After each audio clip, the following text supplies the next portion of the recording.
Here's how it usually goes with me and a new mini PC. I get the thing and I open it up. I'm usually amazed at how small and sleek and sexy it is. I get thirsty and I drink a root beer. I fire up Windows and I'm like, oh right, it's a full computer. And then I ask my mom to buy more cereal at the grocery store. I install Steam and I play some indie games and I'm like, heck yeah, you can be a PC gamer on anything. And then I get sleepy and I take a nap. And then I install some older games and I get sucked into playing Skyrim again and I drink some more root beer. Then I install some newer high-end games and have some hit or miss performance, usually miss. So I play a little Dragon Warrior on my Mew Mini for emotional support. And then I go back to the mini PC and Windows pisses me off, so I decide, screw it. I'm turning this thing into a little game console. And I'll install Batocera or Bazite or some other Linux distro that I haven't tried yet. And I have lots of fun. Basically, I love tinkering with mini PCs. I love having one of these on the go as a project, to be able to do fun stuff like play with different OSs and just try stuff that I wouldn't be willing to try on my main PC, because I'm a coward.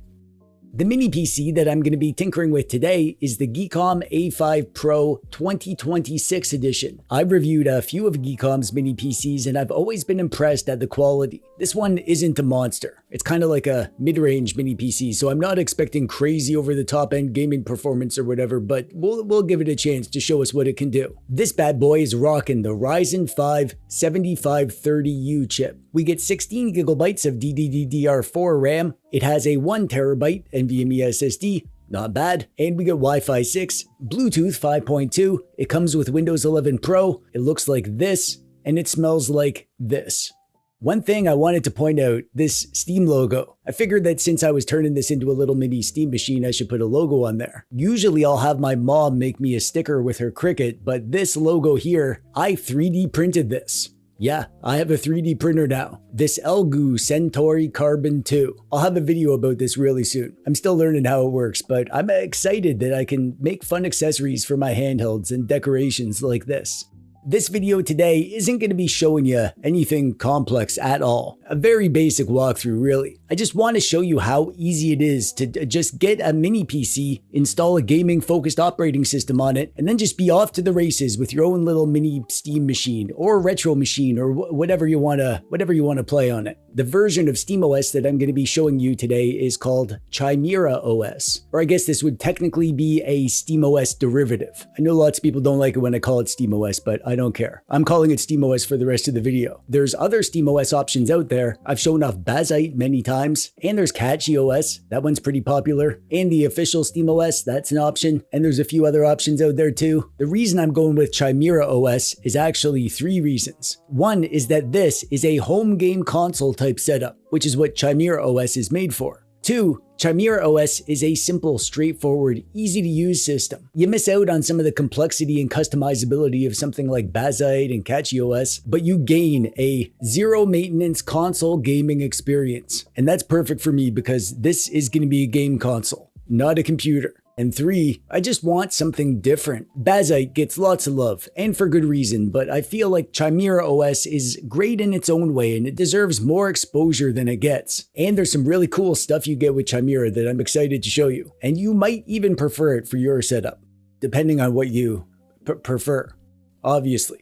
Installing ChimeraOS is pretty darn straightforward, at least compared to many other more feature-rich Linux distros. ChimeraOS doesn't support dual booting, so you don't have to worry about any of that. You have to install this as the only system on the drive. That's fine for me because I have no intention of sticking with Windows on this thing. If I ever want to go back to Windows, it's easy enough to just reinstall Windows. But if you want to be able to go back to Windows relatively simply, you might want to just get a separate SSD and keep your Windows SSD kinda in case you want to go back to it. Because surely SSDs are cheap and plentiful right now, right? Anyways, for us to install Chimera on here, we'll need to flash an installer onto a USB stick. You just need to download the install image from the ChimeraOS website and flash that to the stick using a program called Balena Etcher. After you do that, you're going to need to pop that stick into your mini PC and boot to the stick. The way you do this on the GEEKOM A5 is to spam the F7 button on restart, but some other systems might have a different button that you need to push. The installer should start up and you'll be greeted by this very DOS looking window. You'll need to connect to your Wi-Fi here, so go ahead and do that. And then once you're connected, it'll warn you that installing Chimera will erase your disk. So let's do it. And then it's going to download Steam, and also it'll download the latest version of ChimeraOS. And when that's done, you'll be greeted by the ChimeraOS lion with wings. Some sort of monster, whatever you call it.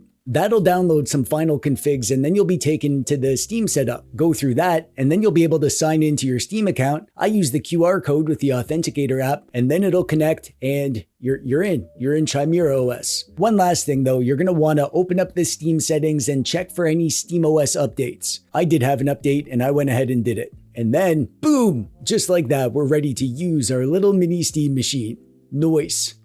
Allow me to give you a tour of this system. At a basic level, this behaves identical to SteamOS. You'll get all the same features as if you were running a docked Steam Deck or a desktop PC with official SteamOS installed, or the upcoming Steam machine. It should kind of feel the same. You can download your Steam games and install them and run them and play them and suck at them. If you're me, when you have a game running, you can bring up the Steam menu by pressing the home key on your controller. You can bring up the controller options if you need to tweak stuff or exit the game from this menu. You can also press the Steam button and A on your controller to bring up the quick settings menu. In here, you can change some system settings and access your friends lists or whatever. Under the performance section, you can enable the performance overlay to see how your games are running. You can enable variable refresh rate and HDR if your display supports it. If you're familiar with SteamOS on the Steam Deck, this is usually where you can change the TDP of your device. However, we can't do that here. Mini PCs don't have a battery, and they're usually running at their max TDP all the time. If you can change the TDP, you usually have to do that through the BIOS of the device itself, not in the operating system. ChimeraOS also does work on handhelds, so you can probably change the TDP on that hardware. And yeah, that's kind of it. That's the main experience. It is really, really, really console-like. No extra menus or features or plugins or anything like that. This is just a Steam console now. We do also get a desktop mode here on ChimeraOS, but even this is built to be super simple. This is an environment called GNOME, and it's just very basic, but also kind of clean and elegant. You get some icons at the bottom. You can open up a web browser or open up your Files app to manage your files. All the complicated stuff is tucked away and hidden, so you can't really break stuff easily. And it's all just simple. It does what you need it to do and no more than that. I think for a media center, gaming console, Steam machine type thing, this GNOME desktop is perfect. And you know how I said that Chimera doesn't have any extra features? Well, I lied. I'm a liar. And I don't deserve your subscription. So please, do not click the subscribe button. You shouldn't support liars like me. But the extra feature that I haven't told you about is actually a really cool thing. Chimera has a web app. You can connect to your mini PC through a different computer and control it and do some really cool stuff. On any PC that is on the same network as your Chimera machine, open up a browser and type this URL. That will prompt you for a password, which will show up on your Chimera machine, and then you'll get into this web interface with a bunch of systems. In here, you can actually add your Epic Games or GOG Games account, so you don't need to install any third-party custom apps to launch those games. It's all built right into Chimera. When you log into Epic, you're going to get this weird message, but this code right here, the authorization code, that's what you need. Put that in and you're going to be able to add any of your Epic games from your account. Just click one of those and select install. It'll install in the background. When it's done, you're going to need to restart Steam to see the game, which you can actually do right from the web app. And then your Epic games that you installed will be in your Steam library under this non-Steam category. And you can start them up and play them. No futzing about needed. You might have also noticed that the web app shows that you can add retro games like Game Boy, NES, Super Nintendo, even PS2 and GameCube. That's right, Chimera has built-in emulators. You don't need to install nothing. So for example, let's say that we want to add a Game Boy game. Pick Game Boy from this menu and click the plus icon, and then you can drag and drop a ROM file onto this little area here. You'll need to manually put the game name in the name bar, but when you do that, it'll pop up a bunch of games and you pick the right one, and then it will automatically grab the Steam assets like the game box cover and the Steam tile and background. And then over in Chimera, after you restart Steam, your retro games will show up in here. You might need a BIOS file for some systems, and you may encounter a glitch where your games launch as the cover art for the game instead of the game itself. I'll pin a comment with instructions for how to deal with those things in the thingy below, but it's not complicated. and then your retro games will just start up. You just launch them as if they're games in Steam or whatever. You don't get access to emulator settings here because ChimeraOS is built to be console-like. You're supposed to just add your games and it adds them to Steam, and you launch them and they behave just as if they're just the games running on the device. This is like super easy mode emulation. If you want to save your game, you save it in the game, the same way you would if you had the actual games. If you want to exit the game, you exit the same way you exit a Steam game. It's kind of like a minimalist approach, but sometimes for some people, a minimalist approach is actually the better approach. That's all you need. However, if you're an emulation uber nerd like me, you probably don't want to manually add all your games one by one and play them without save states and stuff. So for me and you maybe, in Chimera, you can still install FlatHub apps the same way that you can with other Linux distros. So you can just do what I did and install RetroDeck if you want a full-featured emulation environment. I made a guide about how to install RetroDeck. Check that out if you need a full walkthrough. You can start it up and download whatever theme you want, like the TechDweeb theme. That's a good one. And then you're going to have a RetroDeck folder in your home folder, and you can actually just plug in an external drive with your games on it, or if you have a GEEKOM A5 Pro, this thing has an SD card slot. So I just popped in my SD card from one of my Android retro handhelds. And because RetroDeck uses ESDE, I already had that set up on my Android handheld, so I just copy all those datas to their proper folders. Copy over my games and all the scraped art and stuff. And just like that, I got my games with the scraped art that I already scraped and my favorites list and everything. How cool is that? I'll answer for you. It's pretty darn cool.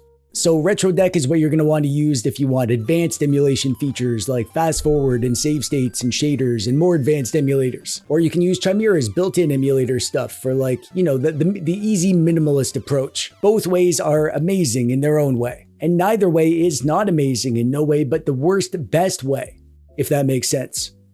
No, it doesn't.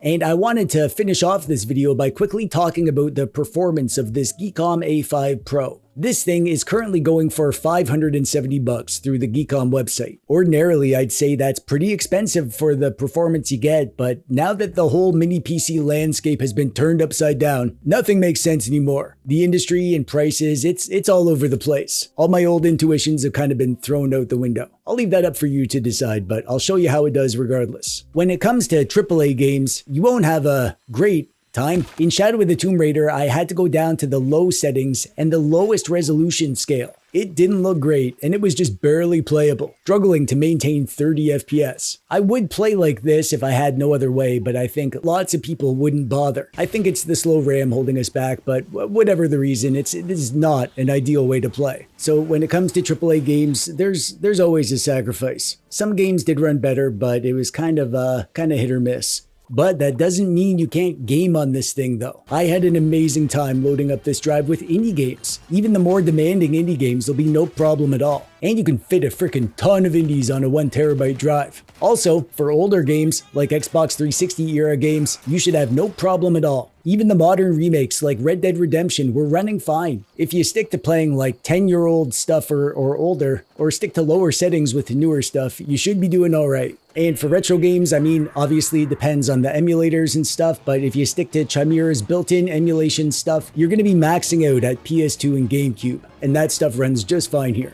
So I guess it depends on what you want to play. If you're fine with older stuff and indie games and retro games, and I am definitely fine with that stuff personally, you'll be good to go here. And if you want to play the latest AAA games, you'll probably wish you got something more powerful. Everything else about this mini PC is great though. I love the size, it runs cool and quiet. I love the form factor with the all-metal chassis and the minimalist aesthetic, especially with the 3D printed Steam logo on there. That looks mighty spiffy. I like that it has an SD card hole. It's got these ports on it. If you need these ports, you get these. Yeah, I don't know. It's good, but maybe shop around if you're considering a mini PC. Maybe you can find one cheaper that has the same specs. And if you can't, then yeah, this is a good one. I'll have some links to where you can grab this in the thingy below.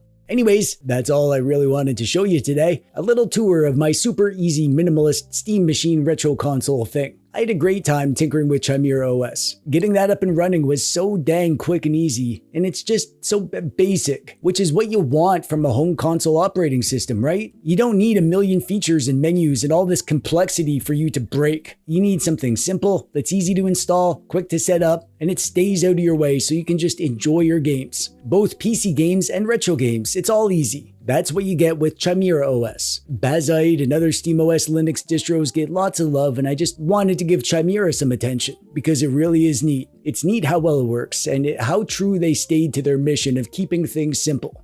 Good job, Chimera. Thanks, TechDweeb. And that's going to do it from me for today. Click the thumbs up button if you like the video and subscribe and notification, whatever YouTube stuff. I'm TechDweeb. Thanks for watching. Bye-bye.